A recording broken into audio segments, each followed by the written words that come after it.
These days, Xi Jinping and Putin seem to be nothing short of BFFs, but the reality of the relationship between China and Russia is far more dramatic and complex. After decades of dispute over borders and the proper role of communism in society, China and post-Soviet Russia have now forged the closest relationship in their history. The two countries often participate in military drills, share sensitive technology, and have agreed to work together to undermine the US dollar as the world's reserve currency, and have even flirted with plans to build a joint moon base. Chinese purchases of Russian energy have been critical for the latter's economic survival in the wake of international sanctions following its invasion of Ukraine. But Russia's lack of success in its war has also revealed some of the weaknesses in this strategic partnership that is supposedly without limit. China has not given Russia direct military aid, something that the Kremlin has badly wanted. It is willing to give Russia certain parts that it needs for weapons, but will currently not go beyond that. This decision by Xi Jinping is ostensibly to avoid damaging China's already slowing economy with international sanctions that would follow such a move. But what if there was a more cynical principle involved too? What if it wouldn't be all that bad for China if its now undeniably junior strategic partner were to lose the war in Ukraine? Let's look at some of the reasons why Beijing might not be all too upset about a Russian defeat. China and Russia have a shared interest in undermining the post-Cold War international order led by the United States. However, beyond this, there are some tensions within the strategic partnership. Moscow and Beijing have long had border disputes that have at times turned deadly. Border skirmishes broke out in 1969, for example. Although the border dispute was supposedly settled in a 2005 agreement, there are still some tensions. On Valentine's Day 2023, the Chinese Ministry of Natural Resources issued a mandate that 8 cities in Outer or Russian Manchuria, including Vladivostok, should be known by their original Chinese names on future government maps. In Chinese government documents, Russian Vladivostok will now be known as Haishenwai. This move may have been in response to a 2020 message by the Russian embassy to China on Weibo, the Chinese equivalent to X, formerly Twitter, about the 160th anniversary of the founding of Vladivostok. However, Vladivostok had once been Chinese territory and was acknowledged as such by the 1689 Treaty of Nachinsk between Tsarist Russia and the Qing dynasty. Then, during China's weakness in the 19th century, the former forced the latter to sign 2 treaties that granted Vladivostok and the rest of Outer Manchuria to Russia. The 2005 border agreement acknowledged the 19th century border lines. Up until now, Beijing had an interest in abiding by those borderlines no matter how historically resentful it was to the Chinese leadership. But a Russian defeat in Ukraine would give China more leverage to reassert those old territorial claims and insist on restoring the old 1689 border, especially if the Russian military were to be completely depleted. Reclaiming these lost territories would be beneficial to Beijing in other ways too. For example, if China could retake the southern part of the Khabarovsk Krai in Outer Manchuria, its border would reach the Sea of Japan and the Sea of Okhotsk. Geostrategically, this acquisition would help to mitigate China's being surrounded by the First Island Chain, a set of countries friendly to the United States that stretches from Japan to Indonesia. The First Island Chain creates several choke points that permit the United States and its allies to cut off Chinese shipping, such as the Malacca, Luzon, and Miyako Straits. About 60% of China's energy imports come through these shipping lanes. And if hostilities were to break out over Taiwan, let's say, a blockade by the United States and its allies would destroy the Chinese economy. Securing Outer Manchuria would permit China to seek alternative shipping lanes to the north. Outer Manchuria also has abundant resources. Plentiful hydrocarbon reserves are there, and since China is a country heavily dependent on foreign energy imports, it would naturally desire to produce as many domestic sources as possible. The area is also rich in water, which China desperately needs, as many of its water sources have been polluted by decades of communist mismanagement. The weather is also taking its toll. Years of drought have stretched water reserves further. Some of China's rivers, like the Yangtze, which provides water for more than 400 million people, are losing volume. Between 2018 and 2022, water flows along the Yangtze's main route were 50% below the average. In August 2022, Chinese authorities were forced to discharge 980 million cubic meters of water from reservoirs to replenish the river, and the drought meant that 780,000 people needed government support. Yet, despite the contracting supply, demand is increasing.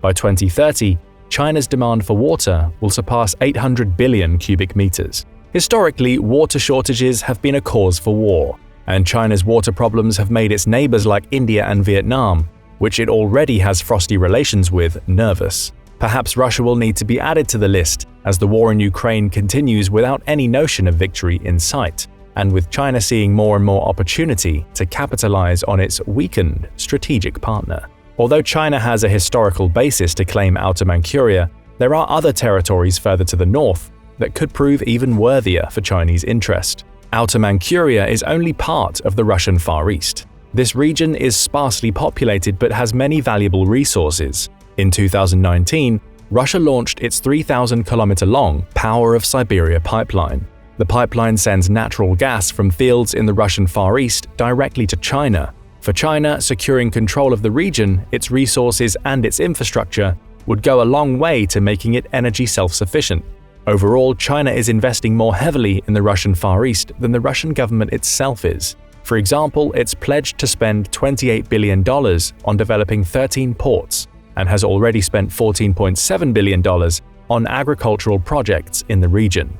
China is also sending its nationals into the Russian Far East in great numbers, whether the migration is legal or not. Some demographers predict that in 20 to 30 years, there will be more Han Chinese people in the area than ethnic Russians, and there is already tension between the more established locals and the new arrivals. We saw hints of this in 2019, when Siberian authorities had to halt the construction of a bottling plant on Lake Baikal, the world's largest freshwater lake that has nearly 20% of the world's surface fresh water.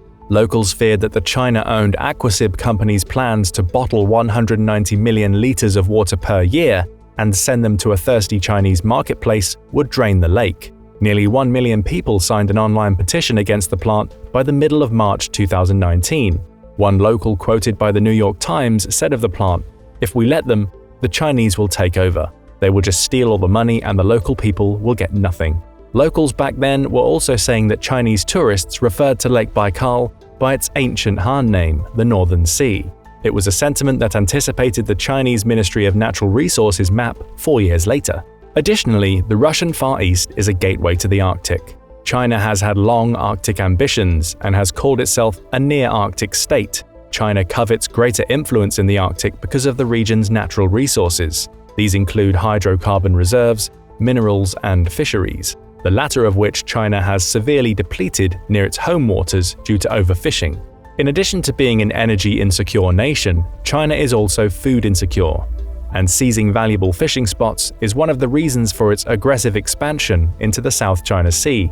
For China, where fish is in high demand, these Arctic fisheries would be extremely valuable. Additionally, China views the Arctic as a potentially useful military and technological testing ground, and its ability to project hard power there would give it greater leverage in its negotiations with the United States. China has invested $90 billion in Arctic Circle-related projects since 2003.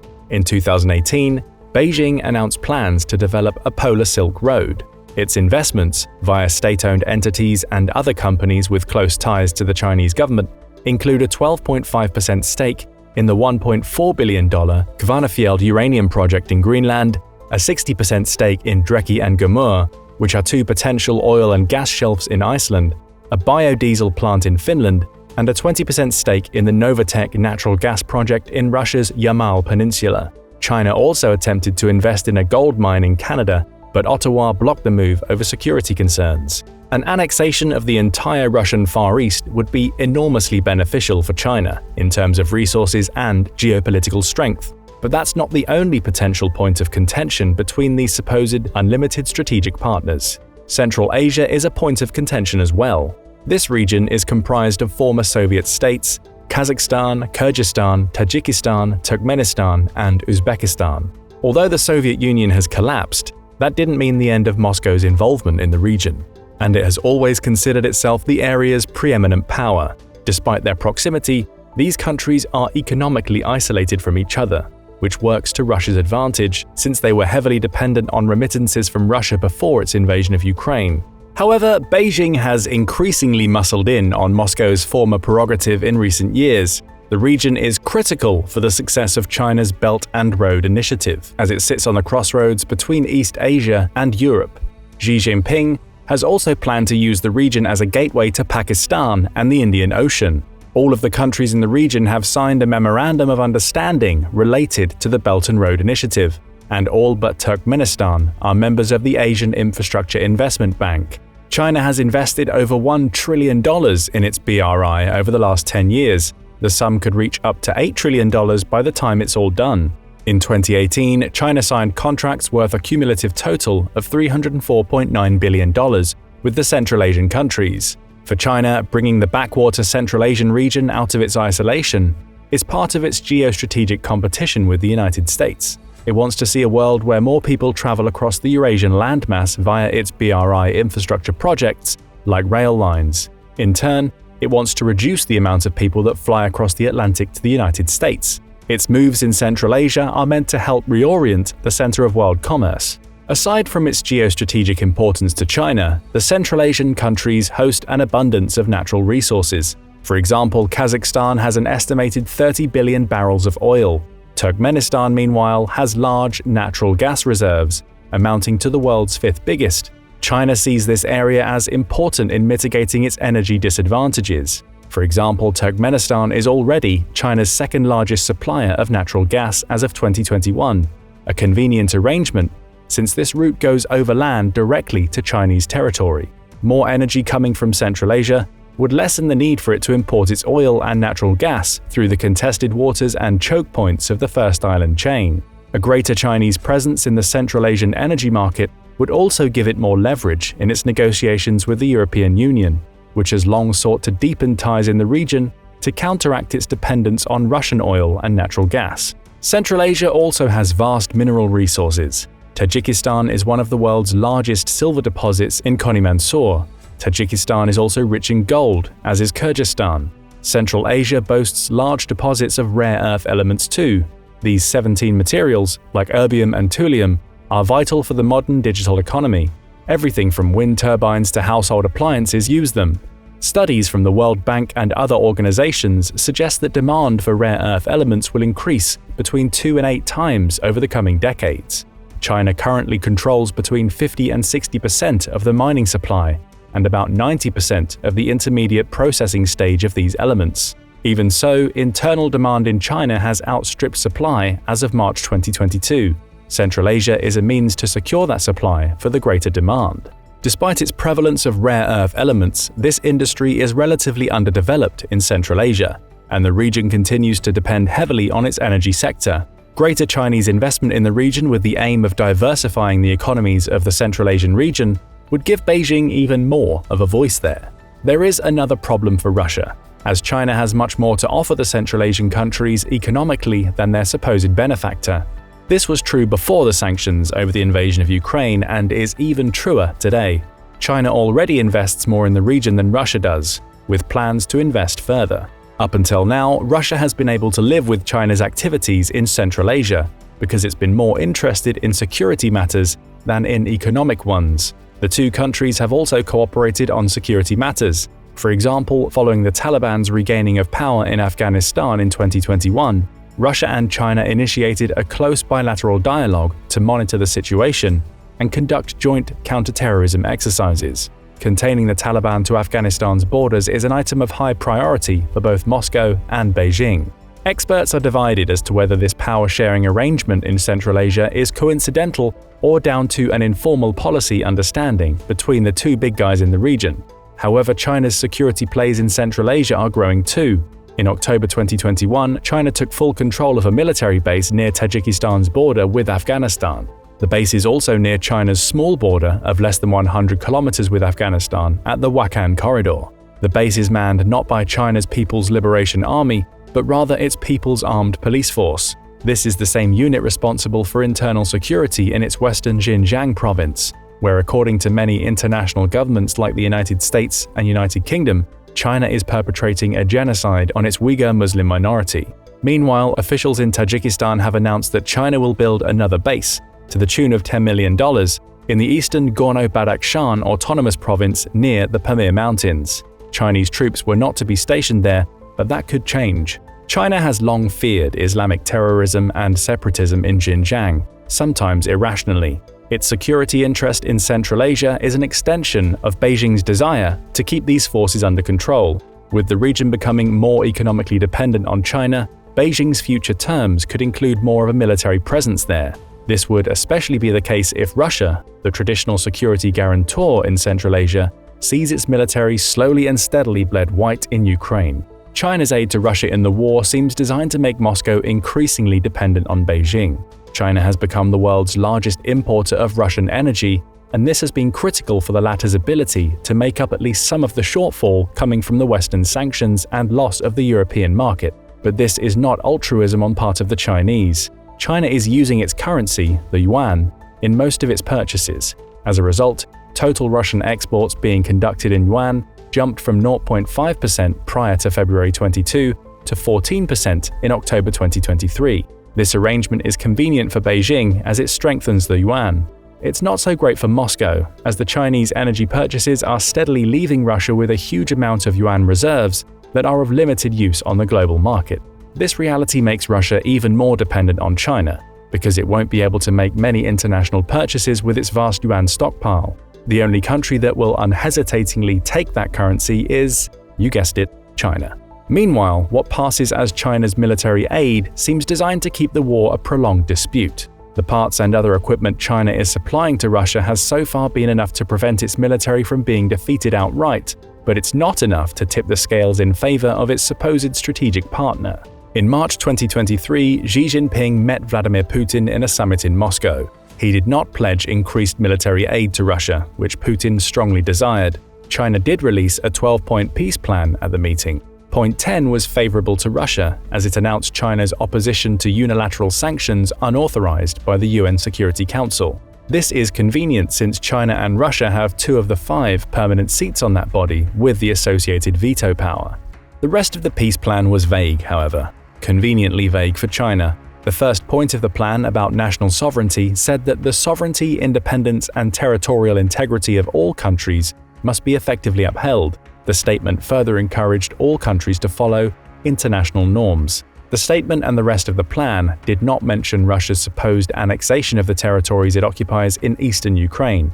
Does China recognize these new territories or not? No one knows, presumably including Putin. Instead, China encouraged further dialogue to end the war, secure supply chains, keep nuclear power plants safe, and honor the agreements signed by Russia, Ukraine, Turkey, and the UN on the export of grain through the Black Sea. With Russia withdrawing from this agreement later in the year, and with its threats to the Zaporizhzhia nuclear power plant, these statements are at least not as encouraging as Vladimir Putin would have liked. It seems there are limits to the supposed no-limits partnership after all. China's position on Ukraine is deliberately vague, in order to give it the biggest advantage. Long before the invasion of Ukraine, China had become by far the stronger of the 2 parties within the partnership. Now it's making Russia much more dependent on its market, while it gets to keep its options open. If Russia somehow manages to eke out something it can claim as a victory in Ukraine, or at least doesn't lose, China gets to benefit from the new status quo, as victory for the Kremlin will be Pyrrhic. Sanctions will be unlikely to lift anytime soon, and China will be able to capitalize on Russia's isolation. Perhaps one day it will force Russia to support everything it does in Central Asia, or grant it vast privileges in the Russian Far East. More dramatically, China could one day claim that it must march into the historical or now majority ethnically Chinese territories in the Russian Far East to protect them, using the exact same justification that Russia used to invade Ukraine. This is less likely, but it wouldn't be the first time that China made outrageous territorial claims and used military force to secure them. All in all, China and Russia are like-minded authoritarian countries who want to expand their clout at America's expense. However, as Russia weakens while China becomes stronger in their relative balance of power, it would not be surprising to see Beijing play its newfound strength to the hilt. As the Kremlin is already learning, there is a high price to be paid for friendship with the Chinese Communist Party. But what do you think? Will the war in Ukraine leave Russia vulnerable to Chinese ambitions? Could China one day treat its supposed strategic partner as a vassal state, or even seize its territory? Don't forget to let us know in the comments. Also, don't forget to hit the like button and subscribe for more military analysis from military experts.